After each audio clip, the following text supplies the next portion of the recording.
Coucou, alors je suis avec Sarah Zouak. On a fait une projection là, du Women's Sense Tour à Clermont. J'ai pas autant pleuré depuis Le Roi Lion. Du coup, je vais lui poser quelques questions, des conseils pour les futures personnes qui vont faire des Sense Tours. Donc, dans le film, tu racontes que tu as passé la veille de ton premier interview, tu savais même pas allumer la caméra. Ouais. Comment tu t'es formé et l'édition vidéo, le film est d'une qualité extraordinaire. Comment vous êtes arrivé à ça? Alors, j'avais eu de la chance d'être formée 2 jours par Infocus, l'association, mais je sais qu'aujourd'hui ils font plus trop ces formations. Mais j'ai contacté des gens qui savaient un peu, pour me donner quelques conseils, mais juste de quoi faire un plan, différentes façons de prendre un plan, apprendre juste des trucs trop bêtes, mais genre il faut filmer tout le temps, parce qu'en fait on a besoin d'énormément d'images. Donc j'ai un petit peu appris ça, mais en fait j'ai réalisé que j'ai vraiment appris sur place parce que j'avais fait plein d'erreurs. Là, le film, tu le trouves beau, mais j'ai enlevé toutes les images floues et toutes les images dégueu et tout.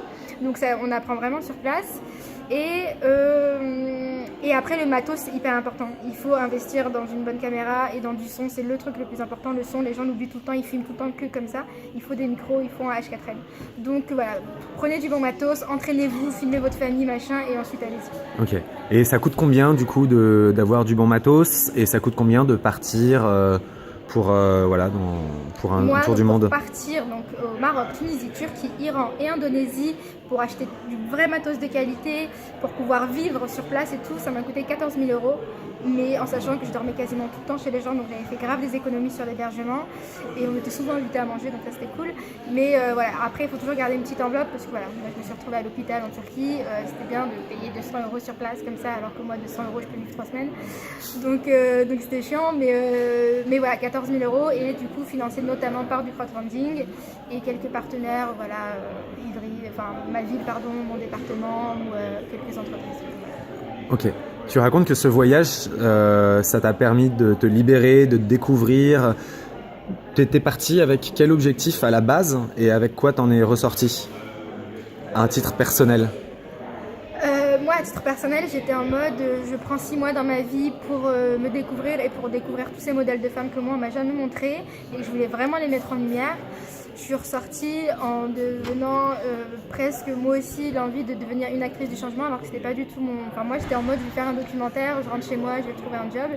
Et en fait quand tu rencontres 25 femmes qui sont toutes des badass et qui font des projets de ouf, tu te dis pourquoi pas moi en fait. Elles t'ont toutes donné, tout leur parcours, tout leur truc, toutes leurs aides. Et du coup je me suis dit en fait moi aussi je peux devenir une de ces femmes. Et c'est comme ça que j'ai décidé moi de créer l'association Lab, alors que c'était pas du tout prévu.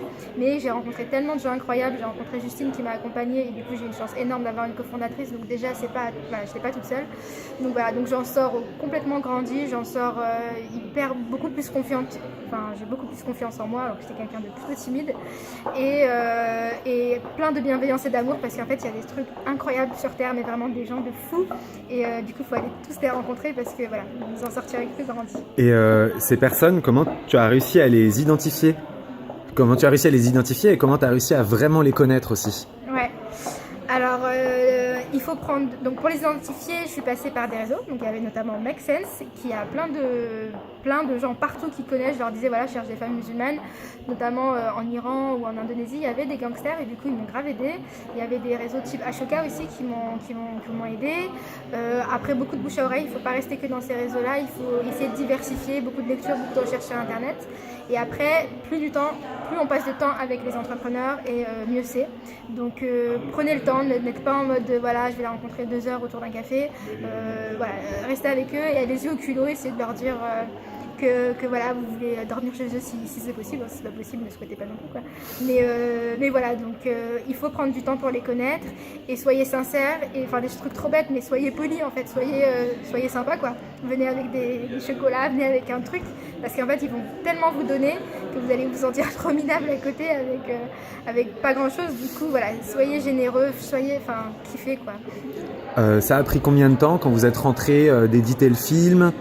Et question beaucoup plus large, c'est à quel moment, en rentrant de ton tour, tu t'es dit en fait je vais envie de faire ça maintenant et quelles ont été tes premières actions et comment ça se passe aujourd'hui et comment on peut vous aider? Ouais, alors je suis rentrée en juin 2015 et j'ai sorti mon documentaire en avril 2016. Donc ça m'a pris quelques mois, c'était assez court parce qu'au final j'ai fait le documentaire et l'association La Lab en même temps. Du coup c'était assez intense. Le déclic s'est fait pendant le voyage, donc pas du tout en rentrant. Donc après la Tunisie, déjà le deuxième pays, je savais en rencontrant Sarah Toumi, qui est d'ailleurs aujourd'hui la présidente de La Lab et qui est juste une entrepreneur sociale de badass quoi. Elle m'a dit Sarah, tu vas pas t'arrêter le documentaire, il va falloir que tu ailles plus loin en fait. Tu rencontres que des meufs badass, et bah toi aussi tu vas devenir badass. Et du coup j'ai fait ok. Et du coup je m'étais dit dans un coin de ma tête, vas-y commence à réfléchir à l'assaut. Et en fait ça s'est fait juste super naturellement. C'était évident, genre j'étais obligée de faire cet assaut parce que j'étais allée trop loin en fait. Et il fallait que je rencontrais tous les jours les besoins et là je le vois, enfin tu le vois pendant les projections, les meufs elles sont là, il y en a qui pleurent et tout, qui te disent c'est hyper important, j'en ai besoin, enfin, ça me donne, c'est juste trop positif, ça me fait du bien par rapport à tout ce que je vis au quotidien et je me dis en fait on doit créer une asso du coup pour les femmes musulmanes, donc voilà comment ça s'est fait. Et qu'est-ce qu'on a besoin aujourd'hui? On a plein d'aides, mais on a vraiment ce manque financier quoi. C'est-à-dire qu'on a toutes les compétences, on fait des trucs de ouf, on fait des événements partout, on monte des festivals, on fait des docus avec 3 francs. Ça n'existe plus les francs, c'est pas grave. Mais en fait, à un moment pour passer à autre chose et surtout pour qu'on soit un peu plus viable, il va nous falloir quelques gens qui croient en nous et qui mettent aussi de l'argent. Mais on va y arriver. Donc, voilà. Je suis sûr que vous allez y arriver. Merci.